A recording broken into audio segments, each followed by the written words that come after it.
Hello and welcome to another episode of Who Knew in the Moment. Today, I am honored to have Caleb Campbell with me. Caleb is a multifaceted individual, but he's a retired NFL player, ex-military, and then also right now, number one student and mental health speaker in the U.S. And so, super honored to have him on with us.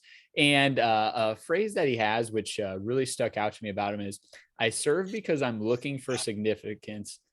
I serve because I am significant." And so just understanding what is that. And I'm excited to dive into the concept that is there. And then a fun thing, if you're an Enneagram follower, he's a 4-wing 3. So he's got some searching for deep significance. So Caleb, thanks for being on, my man. Phil, thanks for having me, man. I appreciate you. Absolutely. So growing up, you're born in Texas. Everyone knows Texas is a football spot. Mm. So, I mean, did you even have an option of not playing football? I honestly don't know, which is funny because as I walked away from my career, 2 decades later, I did have this moment of time of like, did I actually love the game? Yeah. And I think my parents did the best that they could do in stewarding athletic talents. They saw talent and they stewarded it well. But I do think there is a part where they shaped the way that Yeah. I dream, right? They shaped my dreams in a lot of ways.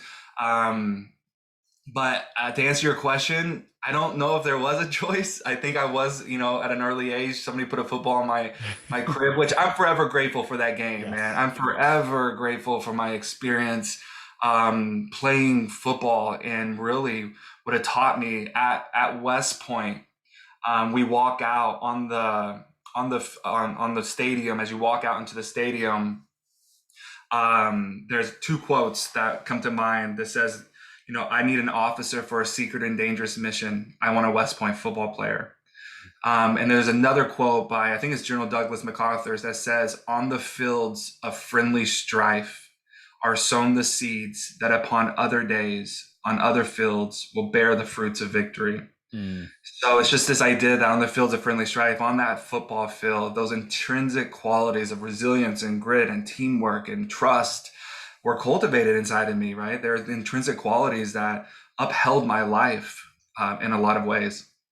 Yeah. And I mean, that's a important thing to understand, I think. And oftentimes when you're in the sport, it's tough to realize all of life lessons that you're Yeah, learning through a sport, right? But when you look back on it and you're living the rest of life, right, you realize, oh man, I've had this situation before. I just learned it in the confines of, for me, it was basketball, for you, football. And it's like, oh, well, that's eerily similar. Now I can apply, that thought or that lesson I learned to my real life. yeah, absolutely. And it's cool to see. It's like with anything in life, looking back, I think it's even Steve Jobs, that commencement speech that he did at Mm. Stanford, looking back, he was able to connect the dots, Yep. right? And I think that's the power of reflection. Yeah. As we stop and as we abide in the present, and as we can look at our lives from this macro perspective, as we can observe our lives, we can kind of, if we're willing to look hard enough and to be with ourselves long enough, which I know is challenging, we can kind of see that um, there's been a master plan happening all this time. Like this led to Yeah. this, led to this, led to this, and it all connects. And it's really beautiful to see and to experience if you take the time to do that. Yes. So as you're growing up, you start, growing in your skills at football, and you start, having a great opportunity in high school. But you also talked about how you had kind of a, what I would say is a unique experience in high school of, hey, I'm really good at football, but at the same time, there was some bullying and, mental warfare going on. So talk a little bit about that dichotomy of the two different sides. Man, high school inevitably, undoubtedly, not inevitably, undoubtedly was the hardest 4 years of my life. Yeah. Beyond boot camp, probably beyond West Point. I was 16 when I wrote my first suicide note. I didn't want to be here anymore. I grew up in the Bible Belt of Texas, and I grew up in a very, very religiously strict home, Mhm. where I wasn't necessarily afraid of of God. The fear of God wasn't in me. The fear of mom was in me. um, and I, at an early age, I walked this very strict line of, and I have a completely different perspective around this, but do not sin. So from an Yeah. early age, drinking, no, sex, no, getting in trouble, no, like anything that would jeopardize me from really doing what I felt at an early age was God's plan for my life. Yeah. And I remember that so clearly, being at a church service, and it was like this traveling evangelist comes to town, and I was in junior high, and this traveling evangelist, if you grew up in the Bible Belt, or if you grew up in evangelical Christianity, this would make sense. But if not, just bear with me. But she calls me out of the crowd and was like, God has a plan for your life, and this plan is like for you to play in stadiums full of thousands and thousands and thousands of people. And so from an early age, like the NFL, Yeah. God's plan for my life. Yeah. Right. And so I grew up as this star high school athlete. As I matured and evolved, like I was really great. I was good at football, all state in Texas, get inducted to the Texas High School Hall of Fame, lead us to some state playoffs and some really important games. But also, because of my religious beliefs, because of the house that I was raised in, I didn't do what everybody else was doing. Mhm. And every single day I felt like a square peg, in a round hole. You Yeah. said it earlier. I was a 4. I'm a Yeah. 4 on the Enneagram, a 4 wing Yeah. 3. I feel deeply. I get lost in my feelings. I get lost in my emotions, and just growing up in that ecosystem of not belonging, Mm. right? Of not belonging was absolutely tumultuous, and it was debilitating. And on the a second point that I want to make is that what I really learned at a young age, if you dive into my content long or deep enough, you'll find it. But I was 6 whenever my mom grabbed me by my sweaty face, and she said, "Son, I love you so much. You just scored the game-winning touchdown." And it was a Mm. flag football Pee Wee citywide championship. We're talking, this is big game, right? This is a Yeah. big game. And it was Pee Wee football, flag football, man. And I just scored the game-winning touchdown. I ran over to my mom, and she grabs me by my face, and she just looks me dead in the eyes, and she's got this big smile on her face, and she says, "Son, I love you so much. You just scored the game-winning touchdown." And what I heard is that I scored touchdowns and I am loved. Yep. When I score touchdowns, I am loved. So literally, my life from an early age became all about physically scoring touchdowns, and metaphorically this need to perform, this need to do, this need to achieve, this need to succeed in life, because that's where I find acceptance. And then I say that because you land me in high school now, Yeah. and the only time that I found acceptance, the only time that I found belonging, is when I was actually on the field or on the court or on the track, leading us to, another win. Yeah. So there's a lot to unpack there, but a question that comes to mind that I have is, so growing up, I probably was raised in a similar type of a household as you. My parents had, I would say, high expectations, and then maybe raised at a bar, and that was their expectations. And so growing up, I always looked at it as like, man, I don't even know if this is like attainable, but like I'm gonna try like hell to get there.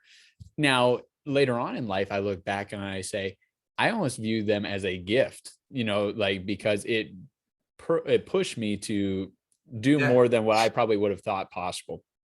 At the same token, though, to your point, all right, so mom's got this expectation now a little bit, right? Or I am interpreting it as she's got an expectation. I'm going to perform well at football, and I'm tying that to the love I get. So for you, how do you end up working through that? And did you realize that even yet in high school, or did it take until later on to realize that you had tied that Oh, comment to the end result?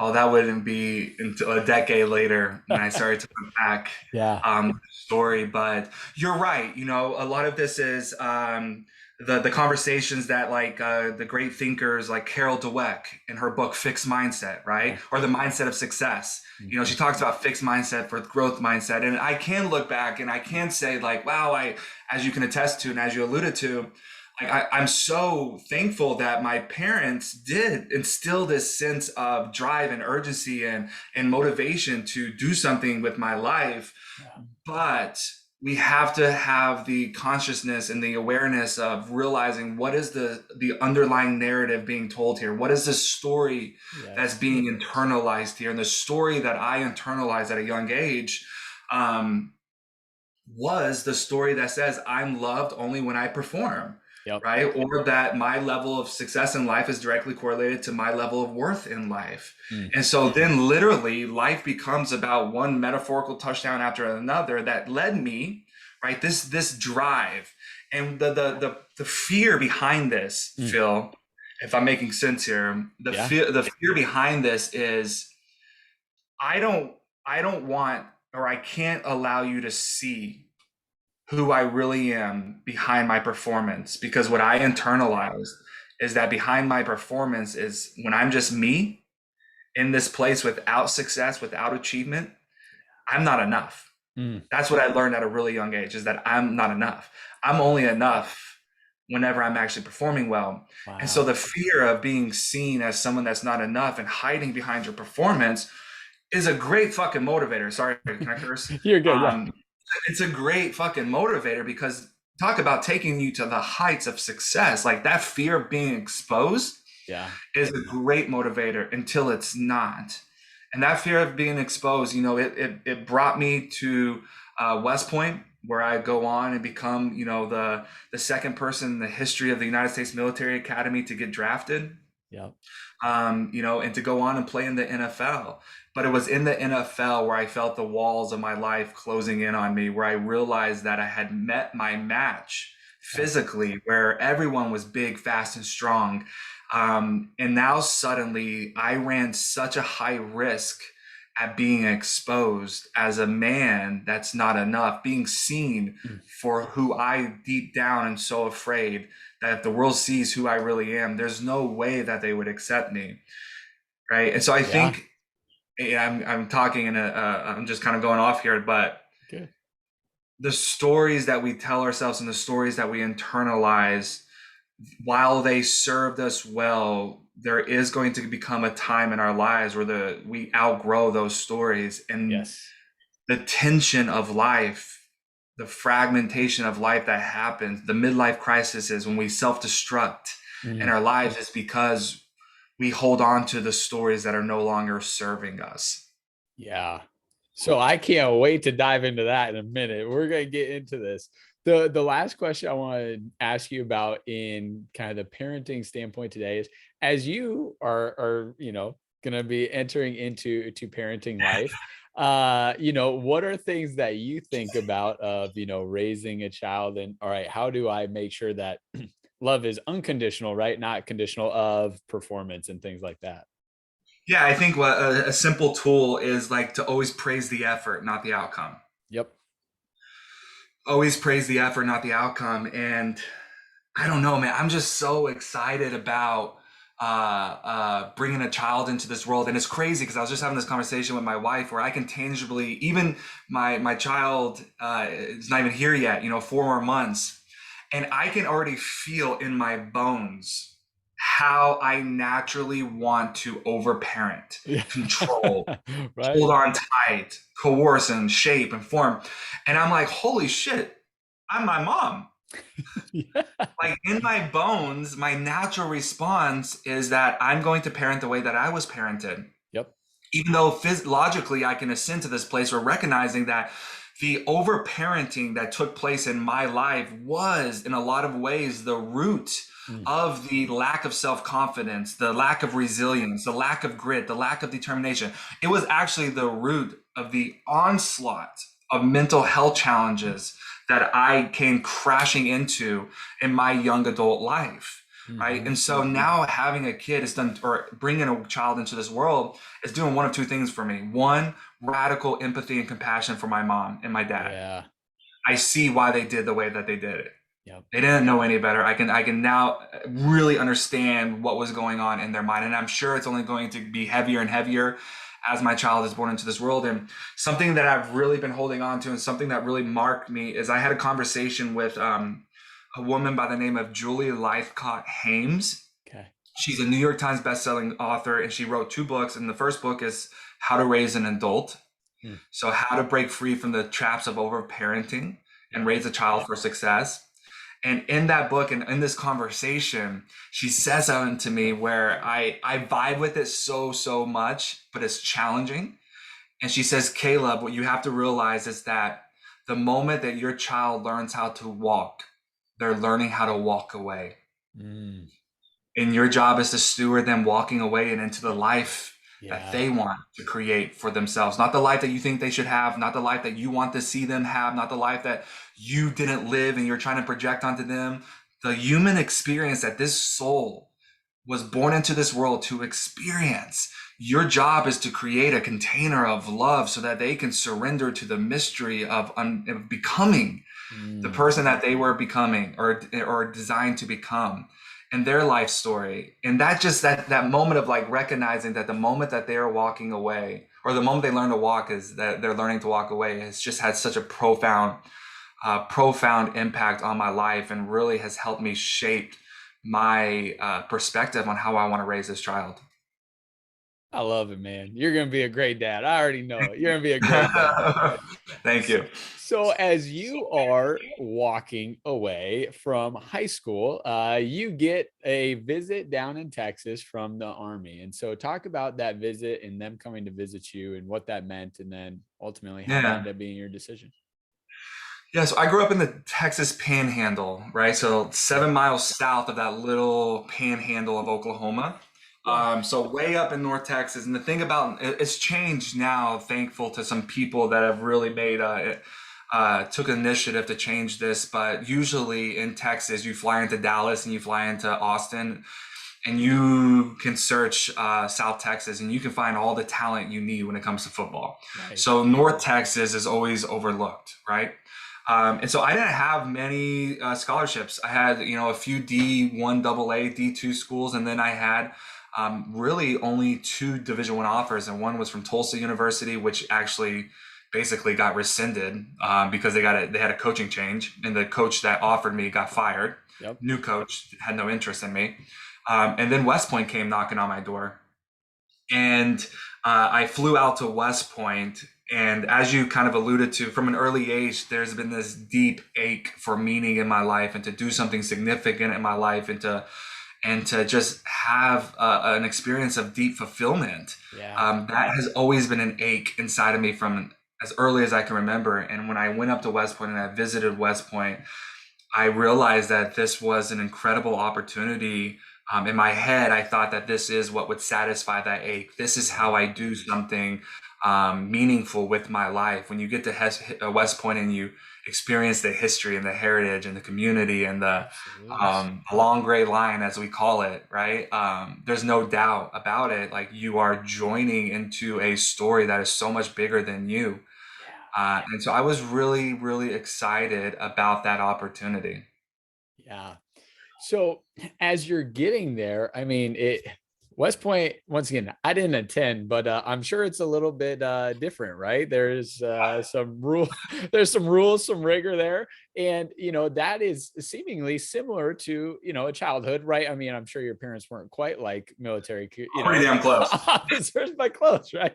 So, talk about that. Was the transition, I mean, a little bit easier because you had been, walking a relatively straight and narrow line, or Yeah, was that pretty tough? it was still pretty tough. Yeah. I went to prep school, Mhm. so that gave me kind of a crash course on what was going to be asked of me if Yeah. I made it, if I continued to go to West Point for those 4 years. But you have like things like, as a freshman at West Point, you're called a plebe. And so this is really when they strip you of everything, and their job is to like strip you and then to rebuild you. Yeah. But what they never do is they never actually rebuild the shame that they created Mm. in your life when they stripped you, Yeah. uh, and which is damaging on so many levels. But at West Point, like your entire freshman year, you can't uncup your hands. So think about this, like unless you are in your bedroom, your barracks, or in a Yeah. classroom or a bathroom, you can uncup your hands. But if you are anywhere else, walking anywhere, your hands have to be cupped at all times. Well, like even doing that right now makes me want to be like, ah! because like it's meant to build discipline. Yeah. And so West Point was challenging in so many ways, man.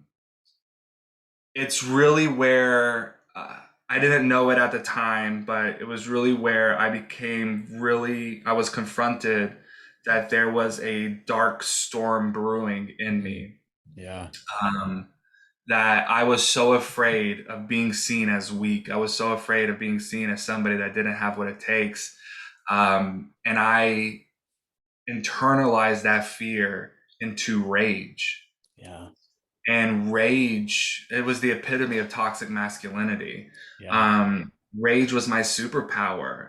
Anytime I felt threatened, anytime I felt exposed, I used my rage, and I also used it on the football field. I think I was a sophomore, and at this time in my sophomore season at West Point, I was the number six strong safety in all of college football. Yes. So I was getting a lot of press. And I also was battling crippling depression and anxiety. And I went to see the doctor, and the doctor prescribed me antidepressants. Mhm. And my only question to the doctor was, I said, is this going to take away my rage? Because if it takes away my rage, I don't want it. And I remember him having this perplexed look on his face, and he was probably like, fuck, we've got so much more work to do. There's no meds that are But gonna fix this stuff. right? But I remember that look, and I just took the meds and I walked out and I walked straight to my room and I dumped them down the toilet Yeah. because I did not want to lose this rage. This rage was how I protected myself. This rage was my superpower to regain control of a situation when I felt vulnerable or exposed. Yeah. And so I think West Point, as challenging as it was because of the dynamics and the rules in the academic curriculum, it was equally as challenging, or made it even more challenging, because this was the time where I could feel the pressure begin to close in on my life. Yeah. Now, as you mentioned, freshman year, it's a tough transition just from a school and a situation standpoint, but also anyone that played collegiate sports knows that high school to, college jump, it's real. You go from being the top of the food chain to now, I mean, sometimes there's guys that are, 24 years old, like still playing. You're like, dang, dude, you're a lot older than me. You're a lot more, physically developed.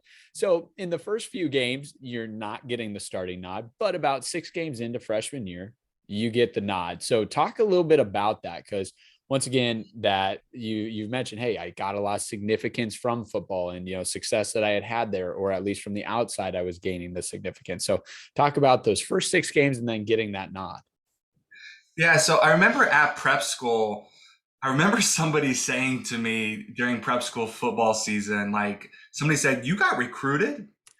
And they weren't saying it in a positive way. They were like, "How the fuck did you get recruited? Because you suck at football." And I remember my prep school year, like having a really terrible football season. I was Yeah. afraid. I was away from home for the first time. I was thrown into this military regime lifestyle. Yeah. Um, I was trying to make friends because I never really had close friendships. I remember when I left high school and I went to prep school, I remember having a moment that's very real to me when I said I'll do whatever it takes to make friends. And Mm. I remember my first weekend out at West Point, at prep school, just getting completely trashed, wasted, Yeah. because that's what I'll do. Whatever, I will conform. I will shape myself into whatever I need to be shaped as, so that I can find friendship and belonging. Yeah. Um, and so I didn't have a great prep school season. And then my freshman year, I remember opening kickoff against Louisville of the first game of the year. I had a helmet that was probably 3 sizes too big. And I remember just making my very first collegiate play. I made Yeah. that tackle. And I remember running off the sideline. My helmet was on the side of my face. And I was just thinking, I can do this. I can do this. I can do this. Yeah. Well, I don't play anything but special teams for those first 6 games. And then at this time, West Point, we sucked. And we haven't won a game in like 18 games or something like that, 19 games or something like that. And we're playing Cincinnati at home. And I remember the first quarter, we were a 3-4 defense, so a different type of defense. Yeah. But I played an outside kind of rover linebacker, safety hybrid position. Yeah. And I remember our starter goes down. And then second quarter, the backup goes down. And I just remember being like, who's going in? Like, who's next? And I'm like, holy shit, it's me. Like, I got to go in right now. And I remember going in the last play before halftime, and they ran an outside zone to my side, and I made a tackle for loss. And I Yeah. just remember thinking, like, I can do this, right? Yeah. And then we ran in for halftime, and sure enough, I come back out, and now I'm starting the second half, and I have two massive hits. And then I actually, it was a screenplay to the other side of the field, and I remember chasing this person down.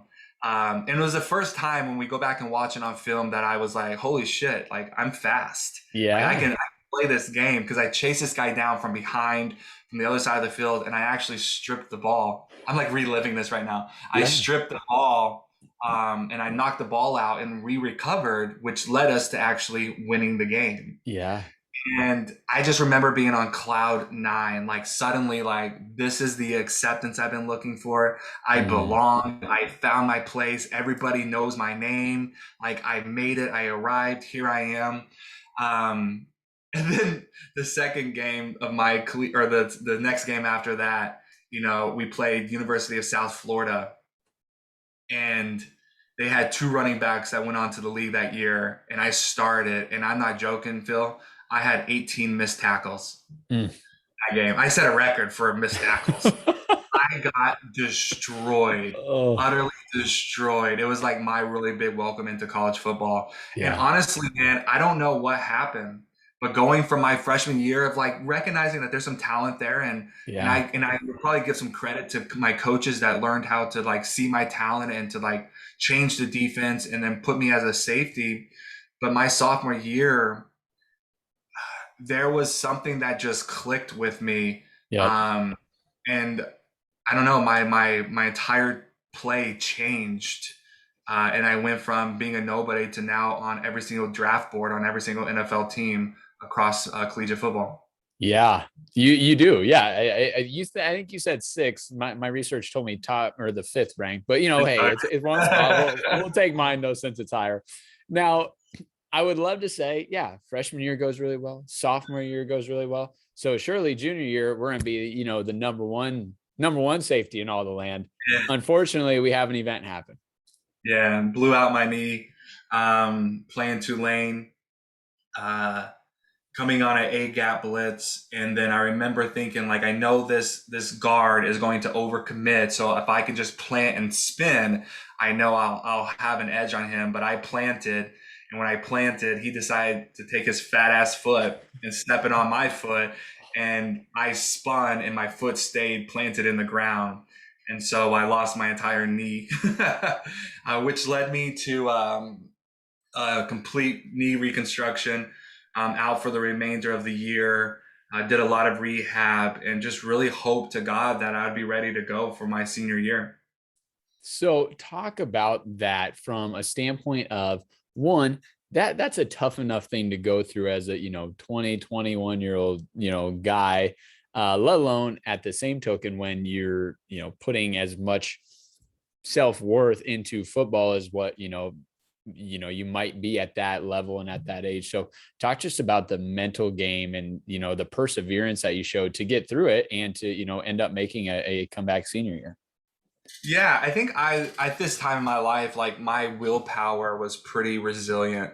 Yeah. Um, and it was kind of like I knew what I needed to do, and I did have a team of people around me that was really pushing for me. But at the same time, I didn't realize it at the time, but I was projecting so much anger and so much fear on other people just simply because my lifeline to worth and to significance and to acceptance had suddenly been stripped away from me. Yeah. I did not know how to handle that, those emotions. At this time in my life, for the next several years of my life, actually, I'm the least self-aware person you've ever met in your life. and I spend my entire life reacting Mm. to the emotions that I feel heavily in my life, and I don't know how to sit with uncomfortable emotions. I don't know how to voice uncomfortable emotions. I don't know how to talk about what I feel. Yeah. And so, unfortunately, it was a time of me really projecting a lot of that onto other people and trying to just to make other people feel small so that I feel safe, Yeah. which really is the epitome of a weak man. Mm. And I say that from a place of self-compassion. I've been Yeah. able to go back and to rewrite that story in my heart and in my life, and to actually even make amends with people, Yeah. and apologize for my behavior during that time. Yeah. Well, and I was going to say, we'll get into this later on of what you're doing today. But, you mentioned that during that army time, I had kind of my close group of friends. I did, make some connections, make some friends. But outside of that, I just, no real interest. And then later on, you've had some connections with people that are like, yeah, you weren't super nice, but I'm glad all this is like changing for you. That's really good, man. Yeah, it's definitely been cool to see it come full circle. And I'll be lying to you if I still don't feel remnants of shame, Yeah. for how I showed up and who for the person that I was. I'm still actively working at forgiving that person Mm. and learning how to see that 6 year old boy inside of me that Yeah. was just so scared of not being enough, and throwing a temper tantrum and doing whatever he could possibly do to control and to maintain control and to Yeah. make anyone and everyone feel small so that I could feel safe. Yeah. But it's been cool to like kind of openly talk about this and not expect anything to come from it, but to see people respond and say, hey, you really hurt me. I see that you've done the work, and I just want to say, like, I forgive you. Yeah. It actually just happened 2 months ago. I was in Chicago and I saw a classmate, and we had a pretty, I was a young woman, and we had a heart to heart. And I was able to say, I'm so terribly sorry Yeah. for the things that I said to you and for the way that I treated you. And it was a really beautiful moment. Yeah, that is. Well, and something that I think is interesting to talk about there is, the act of, like you said, expectations.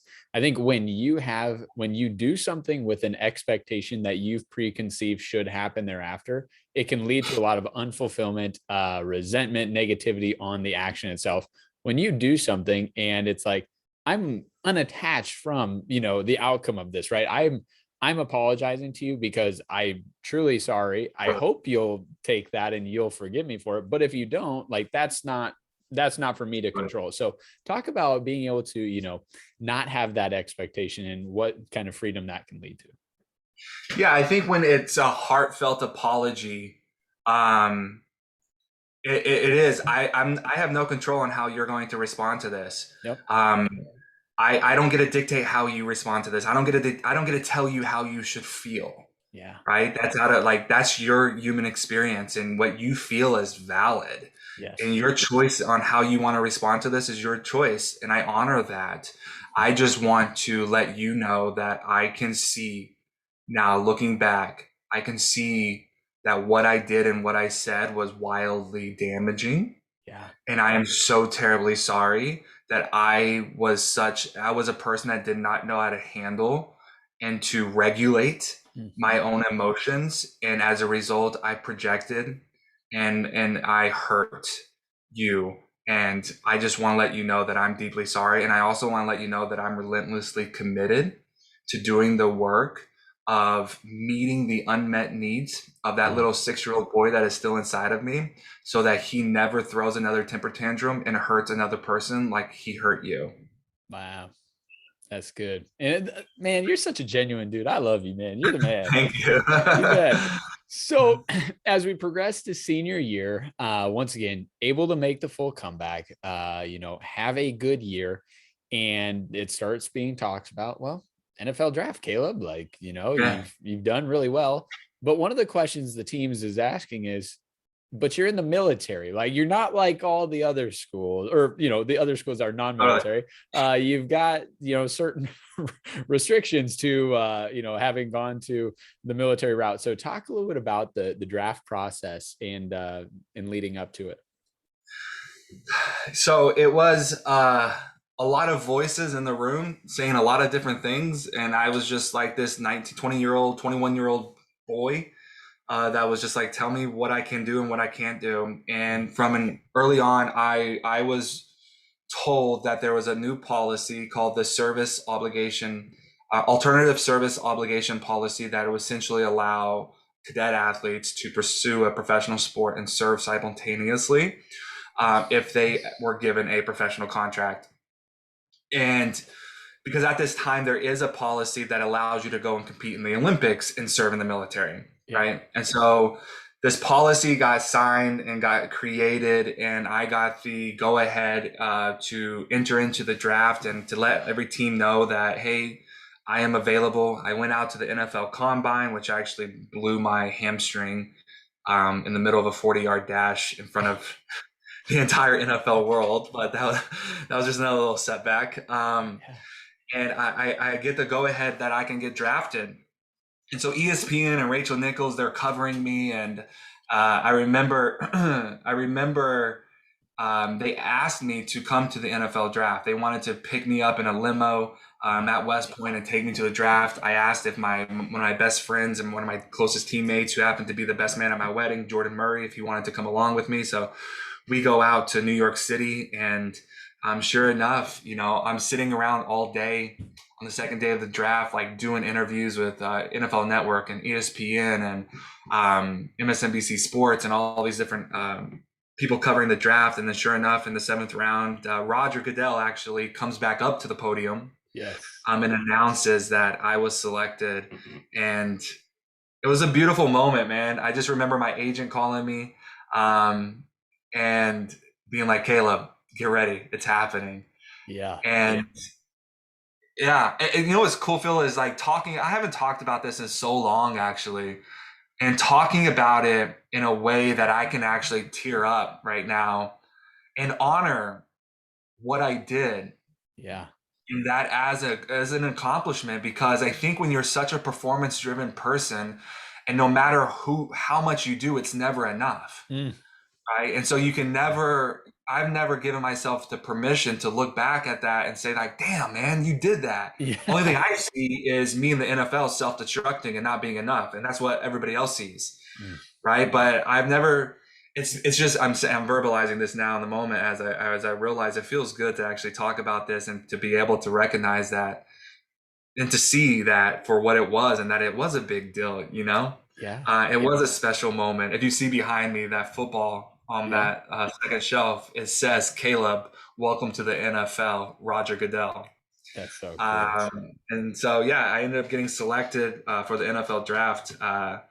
And it was such a surreal moment. Yes. So that evening begins really, I mean, all the self recognition that you've gotten today, surreal moment, you're super excited. You say, and then I got back to the hotel room and took a shower. Back to West Point. Back to West Point. Back to I had a test the next day at 7:30 in the morning. Oh man, those guys are way too strict. Come on, I just got drafted in the NFL. Let me enjoy this, man. Nobody gave a fuck that I just got drafted in the NFL. I was there ready to take a test at 7:30 in the morning and not having slept a wink, and definitely did not study.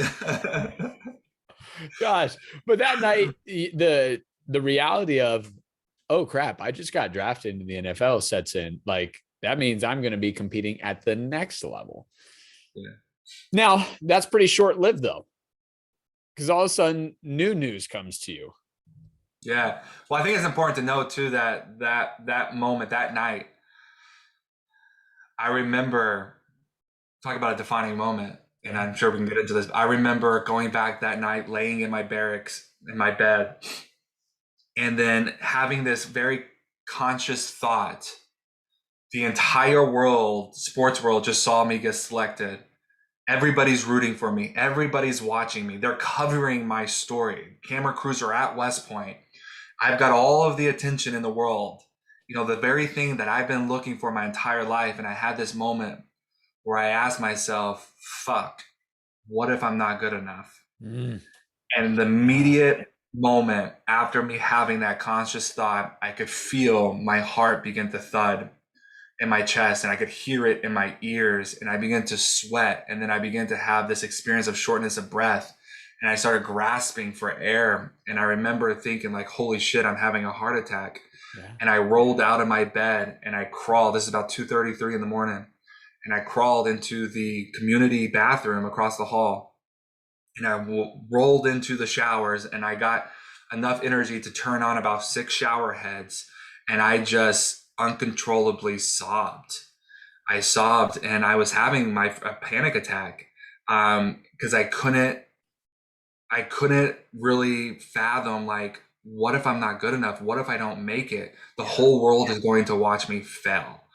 And I felt that in every fiber of my being. And I remember the next day, somebody stopped me that morning at formation. Somebody stopped me and said, "Hey, I went into the bathroom last night and I heard you. Are you okay?" Which was a moment for me to ask for help. It was a moment for me to talk about this panic attack and to talk about what I was feeling. But to go back on what I said, I spent my entire life protecting, hiding behind this facade of success, because deep down I was a fraud. And if you saw the real me, there's no way you would accept me. And anything that threatened that, I protected myself against it. And I remember looking at this kid dead in the eyes, and I said, "If you say a word about this, I will end you. Like, I will hurt you." Yeah. And I remember that being such a moment of me walking away, having this realization that, not knowing what to do about it, but there is something going on in my life, and it's not pretty. And that was my first real that thing surfacing in my life. Wow. But to continue, I go out to Detroit, and I'm getting my ass kicked, bro. OTAs, off season, I just get destroyed. And I know I'm not going to make the team. I know that I'm going to get cut. I know that I don't have what it takes. So much fear in my life just paralyzed me on that field. I was one step slow in every single play. And then I remember the day of my contract signing and the day before my first NFL training camp. I get a call from my agent letting me know that something's happening and I need to get to the stadium. And so I drive to the stadium and I walk into this room, and the manager of the team, the president of the team, the owner of the team, my position coach, my head coach, everybody was sitting at this round table, and there was a big black phone in the middle. And I heard over the loudspeaker and says, "Caleb, are you there?" And I recognized the voice. It was the athletic director of West Point. And I said, "Yes, sir, I'm here." And he said, "Well, I regret to inform you that policy, the alternative service obligation policy, has been rescinded, has been revoked. You are not to sign any contracts, and you are to report back to active duty immediately, starting by tomorrow." And I remember just looking around and having like a moment where, like, somebody give me an answer, like, what just happened? Right. And I remember going back to my hotel room and having a moment of complete and utter satisfaction and relief that I just had my chance of playing in the NFL taken away from me, because I now did not have to be exposed as this man, as this athlete that doesn't have what it takes. And I saw it as a win-win. I saw it as like, let me play this game where I get to go and I get to like travel, or I get to go back to the Army and do all these interviews and talk about how America first and military first. And I'm an officer, and I don't have to be exposed, and I don't have to be seen as the fraud that deep down I know that I really am. Man, that's deep and that's impactful. And it's such a, I mean, both of those stories go from two just differing feelings so quickly, right? The draft to that night, and then feeling like, gosh, I'm going to get cut anyway, to the essentially excitement that, hey, well, now it's just taken away from me. I can't even do it. But you once again, you go and you serve. And during that time, you do have interviews, and you have, an opportunity to try out on the USA bobsled team. Yeah, you got a lot of cool things, but you serve your time. And then coming back after the fact, there's an NFL opportunity to compete again. Yeah. So I kind of told myself with this awareness that I knew that I just got my ass kicked on the field. I knew that there was this fear of being exposed. And I knew that I had to serve for 3 years. And they had given me this, they had told me that after 3 years, there would be a chance, considering that they rewrote this policy now. And after serving 3 years, I could apply for an early release and go through these protocols. And if I met the protocol, then I would be afforded the opportunity to go back and play if I had another professional contract. Yeah. So what my mind and the way that I see the world at this point is, I then know that I have 3 years to double down on what I know best. I have 3 years to get bigger, faster, and stronger. Yes. 3 years to become a fucking machine, so that when I get back to the league, I can perform well enough to find that acceptance, to find my place in this world. So for 3 years, that's what I do. And I'm not telling you, I became a machine. And it wasn't easy because I was in the military, right? So sometimes workouts would happen at 4 a.m. and sometimes they'd happen at 9 p.m. Both, right? Yeah. But I ended up doing my best, and I became the biggest and the fastest and the strongest I ever been. And then I get that phone call 3 years later. I get a tryout with the Detroit Lions, a new coaching staff, and I go out there and I try out, and they offer me a free agency spot a free agency deal on the spot, and I'm back in the NFL. And I get my early release, and they're covering the story all over again. And I remember, Phil, my first day back, first day of training camp, I run out on that field and I'm feeling good about myself because, again, I'm physically ready to go. Yeah. And I walk onto that field, and like a freight train, I am hit with this just fear, just paralyzing fear that just viscerally in my body, that having this full on body response. And I remember running to the trash can and just puking everywhere. And I realized that despite being the biggest, the fastest, and the strongest in my life, I couldn't outperform whatever was happening in my heart. I couldn't outperform this. And I knew that, like, quite frankly, I was fucked. So I was fucked. Yeah. So that's such an interesting thing, right? Because you are skilled, right? You had proven to yourself, hey, I can play at the high school level. I can excel at the college level. I'm good enough that I got drafted. I'm good enough to get signed. But yet there was something internal that still needed to be worked through, right? Those outside validations weren't enough to overcome the internal, War. War. Yeah, I often say, like, there's a big difference between having confidence in your skill set and having confidence in who you are. Yeah, I didn't good. know who I am. Yeah. I didn't know like that core intrinsic innate confidence in knowing that I am enough. Yeah. That was not real to me. I only had confidence in my ability, my skill set, my talent. My skill set and my talent and my performance carried me in life until I met my match. And it was a trauma response. Now that I have done the work and I do this work now, I can look back and see that this visceral body response, like that trauma, this was a deep moment of trauma that was being exposed in my life, that I didn't know how to regulate. I didn't know how to respond to that properly. And so the NFL was this interesting moment, man. It was like, I walked this line for 3 years in the NFL, trying to be good enough to be on the team. Yeah. Practice squad, backup, trying to be good enough to be on the team, because then if I was on an NFL team, I could go out on a Friday night, Saturday night, Monday night after the game and be seen as an NFL player. And that's fucking amazing. It's great. Like, right. You find anybody that's thirsting for significance in life, like this is the Dom Perignon champagne of it all. Like, this is how you taste satisfaction and fulfillment and significance and everything that I deeply longed for in my life. But I didn't want to be good enough to play on Sundays. Yeah.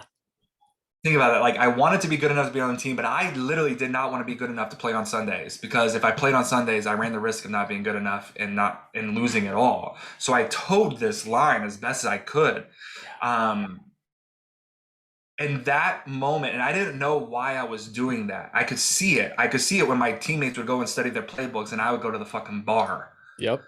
I could see it when I would stay out all night and go to practice with no hours of sleep. I could see that I was self-destructing, Yep. but I didn't know why. And that right there turned in and internalized into this very deep-seated self-hatred.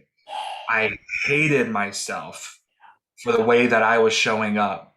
I hated myself for not having the courage to ask for help. I hated myself for literally pissing away this opportunity that I've worked my entire life. And that hatred then manifested into a lot of substance abuse, Mhm. a lot of just womanizing and sex, a lot of drinking, a lot of just very, very, very toxic coping mechanisms that led me to a moment where I woke up after a party and looked on the bedside table and saw the mixture of drugs and alcohol and knew that I was actively trying to kill myself. I was actively trying to disappear.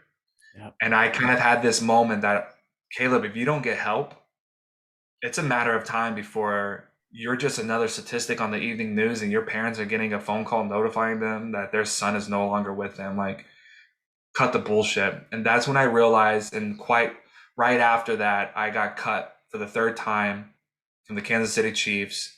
And I knew that, like, it's time for Caleb Campbell to go discover who the fuck he really is. Yeah.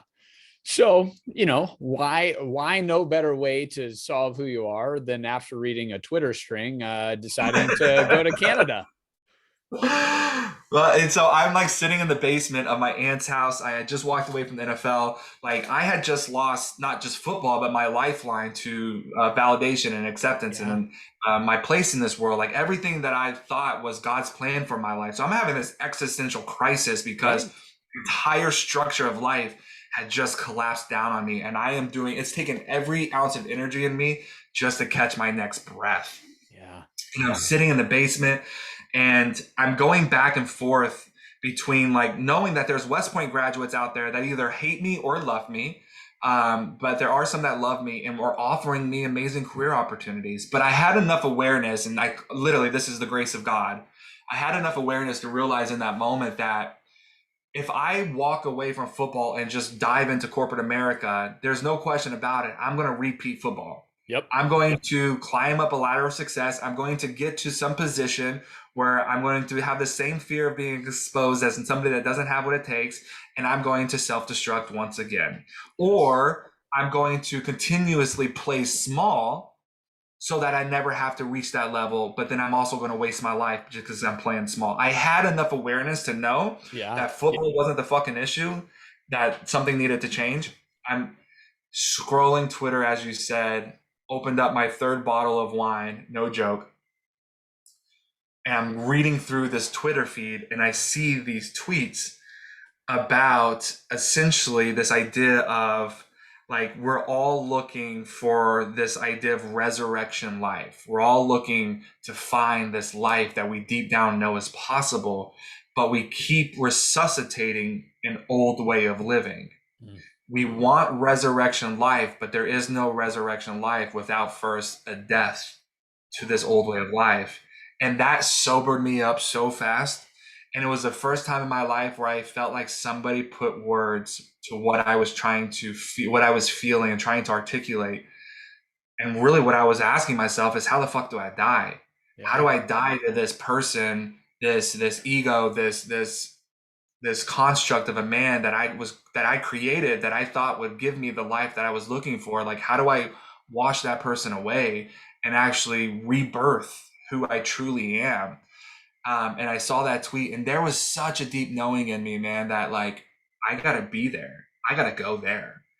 No idea who they are, no idea where they are, Yeah. no idea how to get there. I looked them up, and sure enough, it's a church in Canada. And I literally pack my bags the next day. I drive to Canada. I cross over the border. I walk into this church and I say, y'all don't know who the hell I am. I don't know who y'all are. All I know is I feel like I need help in life. And I read the series of tweets and this really resonates with me. Can you help me? Yeah. And I remember the pastor who turns out to be my mentor for this season of my life looks at me and says, "We can help you." And that really started my journey. I went from playing in the NFL to sleeping on the basement floor of a boiler room and becoming a glorified janitor of a church so Yeah. that I could begin to actively heal the root trauma that was keeping me stuck and miserable in life. Wow. And talk about, and you said it, talk about being able to surrender an ego, right? I mean, there's a lot of people that I would venture to guess that would say, not a chance that I'm gonna go, yeah, sleep on a church floor and be the janitor. After having played in the NFL. At the same token, you were at that point on the journey of self-discovery, and you knew I need something like this, though, right? I Yeah. need to not be able to build myself up these other walls and climb, like you said, corporate ladders to get to new levels of success. I need to really start at the ground level with me. So I'm going to start at the ground level with the job as well. Yeah. I think what happened was I was afforded the opportunity of actually tasting my dream, tasting this level of life that I was so convinced if I got there, I would find everything, I would birth and experience the deeper satisfaction and fulfillment and happiness and contentment and a lot like this life that I can't articulate, but I feel. I feel like I was so convinced that if I hit that level of success, I was satisfied this deep ache Yeah. inside of me, this ache that I would feel in my bones. And so I often say that it was a gift that I tasted it and it wasn't satisfying because then I knew that there was no amount of success that could outrun this ache. I knew I had this moment of realizing that something has to change. And I was so desperate and so hungry for change. I was so hungry to satisfy this ache. I was so hungry to discover who Caleb Campbell is because life can't continue like this. Yeah. I either end it all or I go and give everything I've got to discovering a new way of experiencing this whole life experience that we're having. Absolutely. Well, as you're, with this church, you're learning about you. Really also kind of changing the way you view your faith life and the religion you were grown up with. And in part of that, you get told, "Hey, go check out this breathing class." And you have an absolute epiphany of what the faith life is for you and what that connection really means. Yeah, it's just to clarify with that. I went to this church. I served this church for about 6 or 7 years.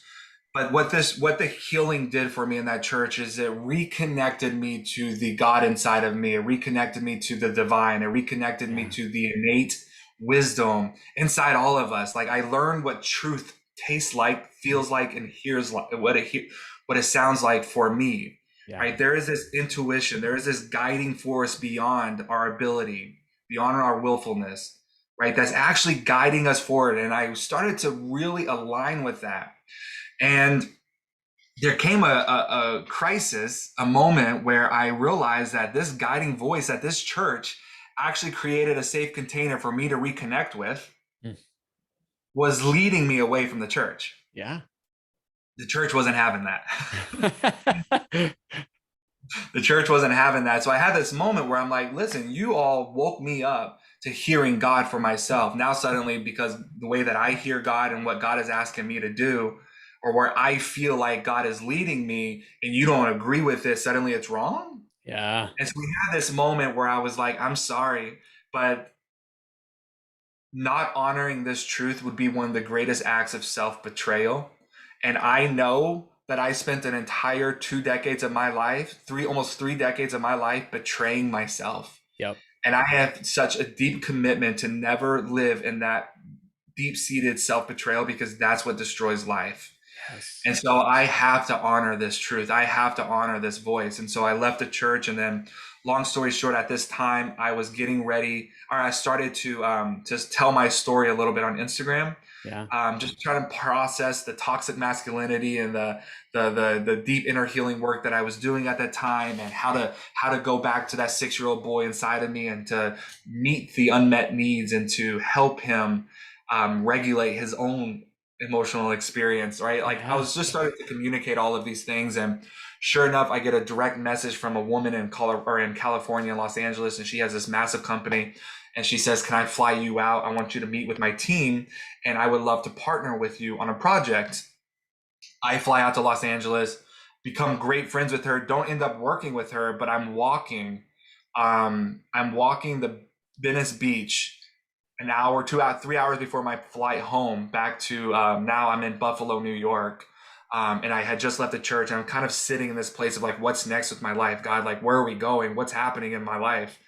And I'm walking the beach, and I was like, holy shit, I'm moving to Los Angeles. I was like, oh my God, that's why I came. Because I never in my life would ever have told you that Los Angeles is where I needed to be. Yeah. I never had that thought in my life. Yeah. Out there, it became so real. I move into Los Angeles. I go back to Buffalo, New York, literally pack up my car when I can fit in my car, and I drive across the country. Don't know anybody, don't know what's next. I'm just following my voice, following this intuitively knowing that is guiding me into the West Coast. Yeah. I get out there, everything is good and great, and then I can start to feel pressure build up. I can start to feel that I'm suppressing and denying some emotions that are rising, some stories that I'm telling myself that are really creating a lot of emotional chaos in my life. I end up having a very, very big debilitating. I found myself in a toxic relationship, Mm. and I wasn't honoring my truth. I knew I was supposed to get out of that relationship. I knew I was supposed to say goodbye to it, but I kept holding on to it because it was familiar and Yep. it was safe. But every day that I engaged in that relationship was another day of engaging in self-betrayal, and I Yeah. started to hate myself because of it. And then I could feel the self-destruction happening, and I ended up having this massive panic attack. And I knew this panic attack, excuse me, was the bright neon sign of like, go here. Yeah. I know enough at this moment in my life that this panic attack is an invitation for me to dive deeper into understanding really what's going on in my life. And through a strange occurrence of events, like you had mentioned, I get invited to this breathwork class, and I know nothing about breathwork. And I walk into this class in Venice, California, and immediately as I walk into this class, I start just to cry. I can feel the weight, the presence. There is some sort of energetic thing happening in this classroom where as soon as I walk in, I could feel that my cold and fragile heart, there's this warm blanket that just wrapped itself around my heart and my body, and I could feel it. And I lay down, and the teacher begins to teach and to tell us like, here's what you need to do. So I'm going to coach you through this, and I just start breathing like, and I'm doing this, and I'm getting into it, and I just, as I'm breathing deeper, I can feel the tears begin to release, and I can tangibly feel my breath move through my body, and then I can feel the different blockages that I have in my body, because I can feel my breath go from my chest down to my torso into my groin, and then I feel it get stuck. And then I just started breathing and breathing and breathing, and then I feel the release. Mm. And immediately, like, I don't know, like just being lost in a desert for 5 days with no water, and suddenly somebody hands you a cold Yeah. Gatorade. I just felt this a moment of release and refreshment, and just like tears are pouring down my face, and I'm bawling. And I remember just feeling like complete and utter release. And it feels like in a lot of ways in that moment, I was rebirthed, like I was completely reborn. And I remember then at the end of that class, the breathwork teacher, he takes us through this guided meditation. And he says in this meditation, I want you to go back to your earliest childhood memory of you being so happy. And I'm sitting there and I can't find the fucking memory. Yeah. And I'm going through these Rolodexes of memories, and every memory is this hurtful moment after hurtful moment after hurtful moment, pain and betrayal and whatever it is. And I start to panic again because I can't find this moment, this memory. Yeah. And I remember calming myself, regulating, and deepening into my breath a little bit more, and letting go and surrendering. And just sitting there, and almost at the end of a deep breath, I had this moment feel where I could tangibly feel having myself, almost like my physical body, my adult self, was now observing my life. I was observing myself laying on this mat, breathing, and I could see these Rolodexes of memories from this observing self, Yeah. was witnessing this memories of this young boy, Caleb, going through all of these painful moments of betrayal and emotional abuse and verbal abuse and physical pain and abandonment, all these things. And then I could see this awareness just connecting with this 6-year-old boy and telling this 6-year-old boy that it's not your fault. You're not too much. You're lovable just the way that you are. Telling me all of these deep truths that I needed to know. And I could feel like it was just this source observing me, and there was this deep energetic connection, and there was this ball of light that was just expanding in my chest, and I lost it. And I just sobbed and I wept, and it was this deep grief just beginning to surface in my life, and I was releasing it for the first time. And this is on the cusp of doing literally 7 years of therapy and deep inner work and trauma and somatic healing. Yeah. Which really prepared me for this one profound moment. And to bring it to a close and to kind of highlight on what you said, I remember going home and I'm reading a book at that time, which I'm actually rereading now, and it's called Everything Belongs by Richard Rohr. Because in this season, I'm beginning to deconstruct God. I'm beginning to deconstruct church. I'm beginning to realize that the way that I see God and the kingdom of God and prayer and heaven, all of this stuff is changing, because for the first time in my life, I'm questioning it. Yeah. Right? Like, I'm asking hard questions and I'm experiencing truth for myself. And I remember going back and reading this section, and this is literally the first fucking page that I open up.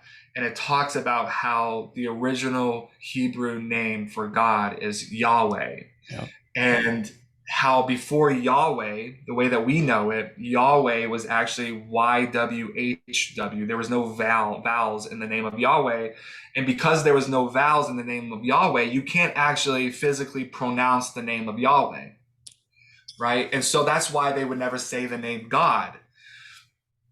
And he said that according to language experts, he goes on to say that in our attempt to actually sound out the name of God, the name of Yahweh, it actually sounds like an inhale and an exhale. And so he goes on to say that the breath that we carry is the alpha, because it's the first thing that we do when we enter this world, and it's the omega because it's the last thing that we do. It's the breath that will never leave us nor forsake us. It's the breath that sustains life and all things. Like this idea of breath being the very God in us. It's why when we connect to our breath, we can now decrease anxiety. It's when we connect to our breath, we're in the present moment. When we connect to our breath, like it has all of these healing powers. Yeah. All of these healing powers. And I started to realize that this idea of, growing up in evangelical church, I would hear that, Jesus would say the same power that's in me is available in you. What the fuck does that mean? Right? Like, God is in me. God will never leave me nor forsake me. And I'm like, holy shit. I have access to the divine, and it's my breath. Yeah. We have access to the divine in us, and it's our breath. And that completely revolutionized and changed and really put me on a journey of discovering and living in the tension of unanswered questions about what God is and who God is and what the kingdom of God is. What is heaven? What is sin? What is hell? Like, what are all these things that I was just taught? I was given this formula to believe. Yeah. But now suddenly that was the beginning journey of me asking really hard questions. And there has been a direct correlation with me honoring my truth and at the same time deconstructing ideas of who I thought God was. And as I experience deeper and greater, more expansive understandings of God, I also expand simultaneously in relationship with that expansion, with that truth. So yeah, that's a long story. Mic drop, bro. Mic drop. That is great. Oh my goodness. Well, I want to be respectful of that story and just say that anyone that is working on themselves, if you have a faith life, do evaluate it. If you don't have a faith life, maybe evaluate why you don't. A lot of the people that I've met in my life, I always kind of break it up this way. They say that I don't know if I believe, and oftentimes they have a problem with religion, right? Which is what we as humans have created versus faith, right? And there is a difference there. So I'd encourage anyone Absolutely. to explore that. But I will Caleb, say, yeah, real fast, Phil, I will say that I know that this COVID happened globally. yes, And I am not undermining the tragedy that has happened and the countless amount of people who have lost their lives or lost loved ones. But I also know that, and I feel this is just Caleb Campbell sitting in his little 3-bedroom apartment in Nashville, Tennessee, his thoughts. But COVID for so many of us, for the world, was a was also a metaphorical death mm, that has transpired in our lives.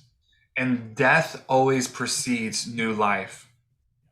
So there's this metaphorical death happening. And what I really think that's happening on a global level is there is a shift of consciousness that is on the other end of this metaphorical death that is occurring. If you say yes, right? There oftentimes I call it a divine ambush. yeah, Oftentimes there's an ambush that happens, a metaphorical death in life, whether it's COVID, a loss of a job, a loss of a career, you blow up your life. The way life once was completely has been fractured and destroyed. And now you're asking, what the hell happened? Where do I go from here? That's an invitation for you to kiss the divine. That's an invitation for you to find the divine flow of life happening in you and through you. That's an invitation for you to expand your life. yeah, It's an invitation. I really think that we are sitting on the cusp of a massive spiritual revolution. mm, Especially in the Western world, we have been taught to believe voices outside of ourselves in replacement to believing our own inner truth. We've been taught to believe and to submit to an authority outside of ourselves, at the cost of ourselves, at the expense of ourselves.